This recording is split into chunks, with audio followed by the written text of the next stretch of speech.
Assalamualaikum, Cik Nur Farahin. Kami semua daripada student UUM.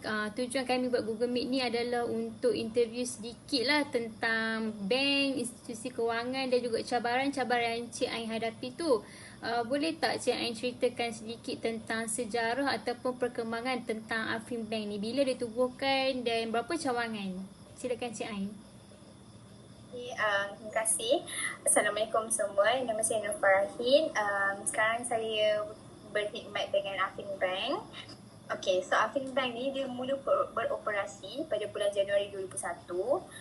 Dia gabungan antara dua bank lah, which is Perwira Afin Bank Berhad dengan BSN Commercial pada bulan Ogos 2000.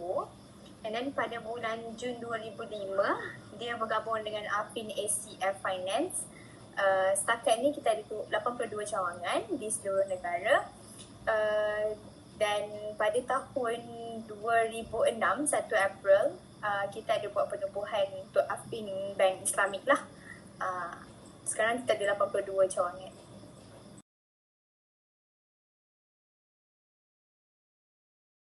Okay, terima kasih Cik Ain. Seterusnya kami nak tanyalah tentang cabaran-cabaran yang dihadapi.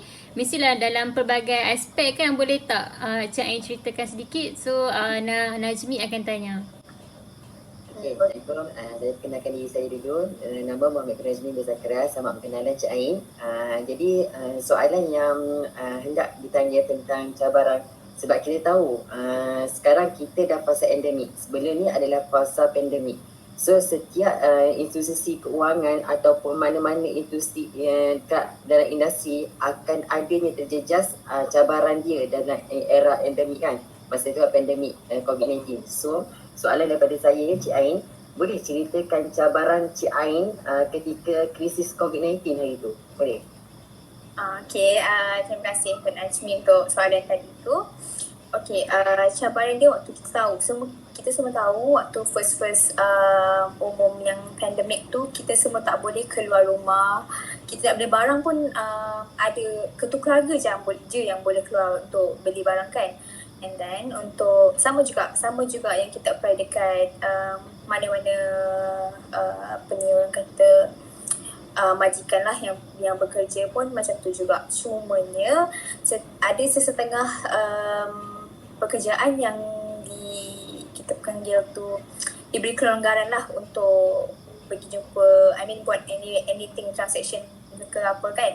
Tapi untuk waktu saya, how saya obstacle macam kita tak boleh jumpa customer. Contoh macam saya sendiri, produk yang saya buat adalah personal financing. So saya tak boleh jumpa customer, kita tak boleh ada contact ke apa semua tu. Tapi cara kita nak obstacle benda tu, which is dengan adanya media sosial, ada WhatsApp, ada Instagram, ada Facebook, ads dan sebagainya. Itu adalah one of platform untuk kita interact dengan customer, tapi kita tak jumpa dia. Untuk genuinity, untuk kita, sebab kita deal dengan customer, semua data dia semua kita yang akan dapatkan. So on PDPA je customer, untuk data-data dia semua tu kita akan suruh customer sendiri yang sign dokumen tu semua, and then akan bagi dekat kita through PDF melalui Adobe File ke, macam another one platform yang untuk kita interact dengan dia macam kita buat sekarang, which is Zoom ni. Itu one of the way lah untuk kita apa yang kita orang buat, apa yang bankers buat untuk waktu pandemik tu. Cik Ain kan, satu lagi soalan Cik Ain. Contoh kan, sebelum ni kan kita kan tahu Cik Ain kalau banker-banker ke mana-mana akan secara face to face dengan customer. Kan, bila bertukar kepada fully online ni, semua guna gadget semua, senang ke Cik Ain nak move kepada online ni untuk adapt dengan situasi yang berlaku tu? Senang ke ataupun mudah? Okay, untuk saya waktu awal-awal tu memanglah kita semua orang kita ada WhatsApp, kita ada IG, kita ada social media, tapi kita tak praktikkan benda tu sebab benda tu bukannya satu benda yang essential kat kita ataupun keperluan untuk kita. Sebelum ni mungkin kita tak tahu yang ada satu apps yang kita boleh transfer kita punya signature, ada yang dengan jalannya benda tu kita explore benda-benda baru. mula-mula sekali saya rasa untuk saya 50-50 lah, sebab kita tak explore social media tu sangat kan. Sebelum ni kita fikir macam contoh kita post and then kita macam like benda tu more tu macam privacy kita. Tapi bila benda dah bila requirement untuk kerja, so benda tu kita dah jadi personal tu dah kita kena combine dengan kerja sikit. Creativity kita lah, macam tu. Okay, Cik Ain, Najmi sendiri pun macam tertarik lah dengan jawapan ataupun pengalaman Cik Ain semasa era pandemik ni kan. So untuk cabaran seterusnya, Najmi serahkan soalan tu kepada orang seterusnya, Atira. Terima kasih Najmi. Dengar? Okay, saya kenal diri dulu. Nama saya Nur Atira binti Ma'asad. Okay, dalam Afin sendiri kan banyak produk yang ditawarkan. Sebelum belandanya COVID-19 ni kan diorang promosi produk secara face to face. So saya dalam pandemik ni adalah satu cabaran yang baru untuk Afin sendiri promosikan barang diorang. So saya nak tahu cabaran dalam meyakinkan pelanggan tu untuk beli produk dalam Afin Bank tu macam mana? Encik Ain boleh terangkan tak? Cara macam ni? Cik Ain dan Afin guide pelanggan untuk yakinkan produk tu. Okay, actually benda tu, terima kasih Atira untuk soalan tu. Okay, sebenarnya setiap bank kita ada kelebihan masing-masing. Itu macam Afin, dia punya market segment yang dia target tu, contoh macam kita mau kepada government servant dengan pesara. So kelebihan yang Afin ada, which is contohlah setiap produk tu ada cara-cara pembayaran, ada kelebihan masing-masing lah. Contoh kalau dengan Afin, kalau let's say lah ada penjawat awam dia nak apply financing dengan kita, kalau Afin punya cara, kita akan buat pembayaran tu, penolakan pembayaran tu melalui payslip tau. So customer dah tak ada isu dah, macam tiap-tiap bulan dia kena ingat. So dia kena bayar, contohlah dia punya loan tu setiap 15 bulan. So dia kena fikir, takut dia macam saya dah bayar ke 15 hari bulan tu, takut terlupa date yang dia bayar tu. Macam kita juga kadang-kadang kita pun terlupa kan. Macam tu lah, sama lah. So kalau kelebihan dia, pembayaran financing tu, pembayaran dia ditolak melalui gaji tu. So dekat payslip tu kita ada tengok melalui biro angkasa. So tak adalah customer terlupa ke, kalau dia terlupa bayar, terlambat bayar, nanti kan kat dia punya orang cakap pembayaran dekat si Kris tu dah tak cantik. So tak ada isu benda tu lah. Boleh. Kalau yang tak ada slip gaji tu macam mana? Okay, macam saya cakap tadi, setiap bank ni dia ada market target dia sendiri. Macam kita memang buat government servant dengan pension sahaja.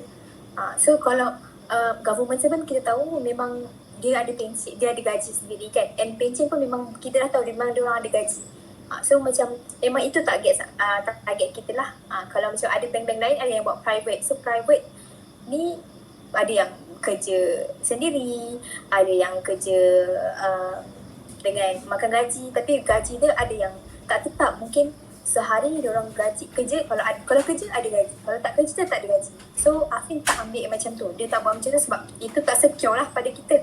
Contoh macam ibarat kita nak bagi kawan kita pinjam, tapi dia tahu dia ada duit, dia boleh bayar. So that's why kita pun akan bagi kawan kita pinjam.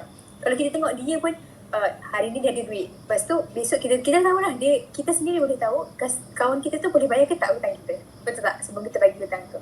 So kita dah tahu background orang tu, so bila dah secure baru kita bagi pinjam. Sama juga macam tu lah, bila ada pendapatan tetap baru kita bagi. Okay, faham. Saya sokong apa yang Encik cakap. Kalau saya pun saya akan cari customer yang berpendapatan tetap atau berpencen macam tu. Betul. Untuk mudahkan urusan. Okay, bagi saya itu je lah soalan saya. Saya teruskan dekat Rus. Terima kasih. Sama. Okey. Saya Syafiqah. Okey, nak tanya soalan tentang cabaran. Cabaran untuk menjawab pertanyaan pelanggan tentang kadar faedah, sama ada tetap ataupun berubah. Oh, okey, boleh. Okey, kita sendiri tahu, okey, kalau fixed rate tu, kadar tetap tu, apa-apa berlaku kalau bank negara umum OPR tu naik ke, OPR tu turun ke, contoh dia kena bayar tiap bulan 300 lah. So kalau ada kelebihan dan ada kelebihan dengan kekurangan dia. Kalau kelebihan dia, kalau bank rate negara OPR tu naik, rate bank tu juga naik, so dia enjoy lah. Dia enjoy yang dia tak payah bayar lebih. Kalau yang floating ni, kalau macam Islamic kita ada ceiling rate. Ceiling rate tu which is bank tak boleh kenakan interest ataupun bunga ataupun bukan interest lah. Kalau Islamic kita panggil profit tu tak boleh charge lebih daripada ceiling rate yang ditetapkan. Tapi apa yang tak bestnya kalau floating ni, nama pun kadar terapung kan. So kalau dia naik, contoh tiap-tiap bulan kita bayar 300, bila dah OPR naik, so bank negara umum OPR naik, bank pun akan naikkan interest, kita pun kena bayar lebih. Contohlah RM310.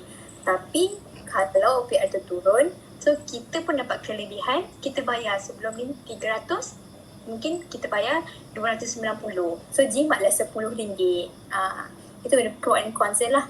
Kalau yang fix, memang benefit dia kalau nak OPR naik, dia selamat, dia tak ada apa-apa, cuma dia tak enjoy lah kalau OPR turun. Itulah, itu beza dia. Cik Ain, satu kan sebab saya tertarik tau dengan jawapan Cik Ain yang cakap setiap orang cakap Cik Ain cakap tadi setiap bank tu akan adanya lain benefit dia kan ataupun lain manfaat dia. So Cik Ain, macam mana Cik Ain jawab kalau ada customer ni orang yang suka compare?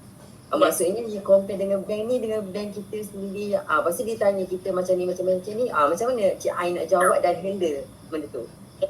Okay, thank you. Sebab tu actually benda tu adalah benda biasa. Kalau awak jadi banker ataupun awak buat pembiayaan, tak kisahlah awak buat pembiayaan rumah ke, buat pembiayaan peribadi ke, benda tu adalah benda common. Kalau kita sebagai human being pun, kalau contoh awak nak beli sabun. Sabun tu jenama A dengan jenama B. Kalau awak beli jenama B ni, dia wangi.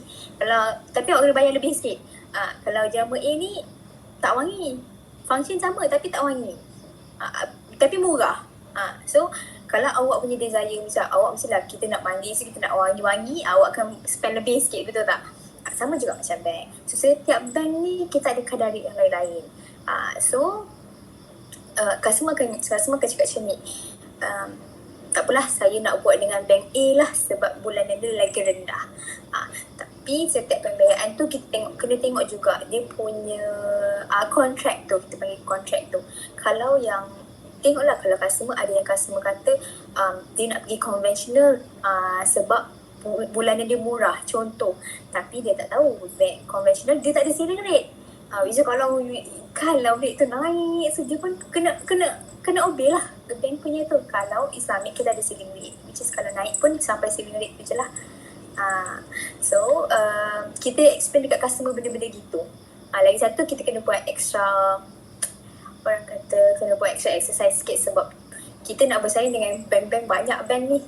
So kita kena tahu rate kita berapa, rate diorang berapa. So kita compare lah. Ada bank yang contohlah rate saya dengan rate dia sama, tapi kelebihan saya mungkin saya tak ada charge-charge lain ke, saya benefit kat customer tu, contoh dia pakai ATM card tu sebulan di bawah 5 kali, kita tak charge dia yang RM1 tu. Kalau kita kan sekarang kan dah kena charge kan. Macam tu lah, kelebihan-kelebihan yang kecil-kecil macam tu lah untuk kita gunakan peluang kita untuk tackle customer balik. Macam tu. Cik Ain, boleh last question Boleh. Najmi bagi ke Izzatu. Sebab apa? Sebab Najmi sangat membuka minda kita orang tahu. Bila interview Cik Ain ni, kita orang dapat maklumat yang real dalam industri. Sebab kita belajar kat dalam IFS ni, kita belajar teori kan. Jadi kita tak tahu apa praktikal dia dekat sana, real dekat pekerjaan sana kan. So contohlah Cik Ain, memang Najmi macam setuju setiap orang ni dia nak murah. Kan, beli apa-apa pun ni nak murah. Tapi dia tak tahu perbezaan Islamik ke, tak patuh syariah ke. Sebab atas faktor murah tu dia tak kisah benda tu. So macam Cik Ain sendiri dah duduk dalam industri ni, dah kerjaya dalam industri ni, dah ada pengalaman dalam industri ni. macam mana Cik Ain titik beratkan tentang syariah tu, walaupun konvensional ni murah, macam mana Cik Ain buka minda diorang balik, bagi balik awareness pada diorang ni untuk nyatakan bahawa Islamik ni penting daripada apa yang murah ke apa tu semua tu. Boleh Cik Ain? Boleh. Okey, contohlah macam ni Yasmin. Contoh kan, kalau lah saya ambil produk yang simple lah. Contoh, kalau kita tahu konvensional ni, kita macam saya cakap, dia berbalik pada kontrak yang diorang kita agree tu. Contoh, ada satu produk ni, contohlah bank A ni, kita boleh buat financing dia 10 tahun contoh. 10 tahun, tapi dia tak ada, kita panggil, kalau Islam kita panggil takaful. Dia murah tapi dia tak ada takaful. So kalau peminjam tu berlaku contohlah meninggal ke, TPD ke, waris dia kena sambung bayar, betul? Sebenarnya dia tak ada takaful. Sebenarnya. Tapi dia murah, tiap-tiap bulan dia murah. Tapi memanglah mudah dekat si peminjam, tapi ada penyambungan kepada pewaris. Kalau lah macam Islamik, kita ada takaful. Takaful, kalau berlaku apa-apa dekat customer, pewaris tak payah sambung bayar. Sebab kita dah ada takaful tu. Memanglah kita bayar mahal sikit, tapi kita ada jaminan yang kita punya pewaris tak adalah susah nanti. Pewaris pula nak kena menanggung si peminjam tu kan. Dan menyusahkan orang pula. Menyusahkan adik-adik kita macam tu lah, adik korang. Dah beza je. Kita kena tengok pada kontrak tu juga. Thank you Cik Ain, sebab Cik Ain menjelaskan konsep tu, sis dah faham dan memberi impact kepada kita orang faham benda tu dan boleh tahu banyak maklumat malam ni. Thank you. Jadi Nazmi serahkan kepada Izzatu. Rasanya tak ada dah lah, sampai situ sajalah soalan-soalan kami interview Cik Ain. Terima kasih banyak-banyak sebab sudi luangkan masa untuk join kami interview. Banyak sangat bagi input, ilmu baru. Terima kasih sangat-sangat Cik Ain. Thank you Cik Ain. Thank you. Assalamualaikum warahmatullahi wabarakatuh. So I will talk a little bit about our group's experience before, during and after the interview. So the first one is we had a difficulty contacting the practitioner to conduct the interview seasons before conducting the interview. The second one is we had internet connection issues during the interview. So the interview was repeated twice. The last one is after the interview seasons, our group received a lot of interesting input and knowledge from the industry people, which all be practiced in the learning seasons. Thank you.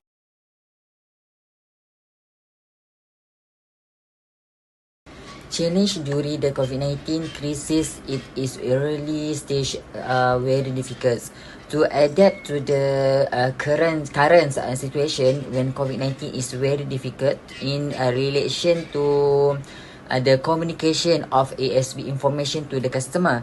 But the use of technology during the occurrence of COVID-19 bring many benefits, such as panel syariah in interviews related to the current challenge of COVID-19 in the banking industry related to ASB benefit sharing. After an interview session with a panel, we found that the problem of COVID-19 can make an advantage, especially in mastering the use of technology. What I gained from IV was an attitude of confidence. Confidence is gained in the trust of others and hard work which yield excellent result. Confidence is convincing someone to buy our product despite the various challenges that had to be faced given the situations at the time was very crisis. Don't give up easily and make wise choices is one of the keywords that needs to be held, especially in the current endemic time, to attract customers to subscribe to our product. Next, the action plan related to the challenge is we should have a knowledge related to interest rate. In determining interest rate, a central bank set a selling rate OPR.